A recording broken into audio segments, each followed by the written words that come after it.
Marsın peykləri nəyə görə belə iyrənc görsənir? Bunu izah etməmişdən qabaq ilk növbədə Marsın peyklərinin adlarını izah edeyim. Marsın iki dənə peyki var: Demos və Phobos. Yunan mifologiyasında bu ikili Yunan mifologiyasının müharibə tanrısı olan Ares'in oğullarıdır. Mars isə Yunan mifologiyasındakı olan Ares'in bir analogiyası olduğu üçün çox gözəl görsənir ki, Marsın ətrafında onun iki oğlu fırlanır.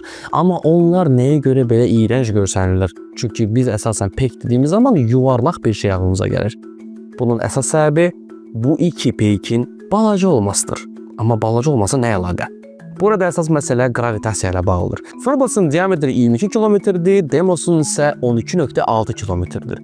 Və bu diametrdə olduqları üçün gravitasiya onları yetəri qədər yumru edə bilmir.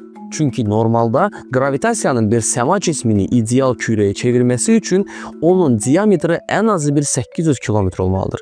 Elə götürək bizim ayı. Çünki bizim ayımız bizə balaca görsənsə belə, əslinə qalsa Marsın yarısı boydadır.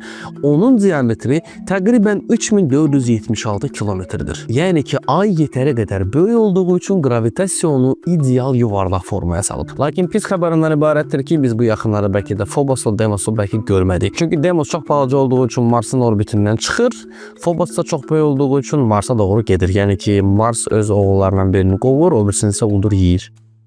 Maraqlı bir şey oldu.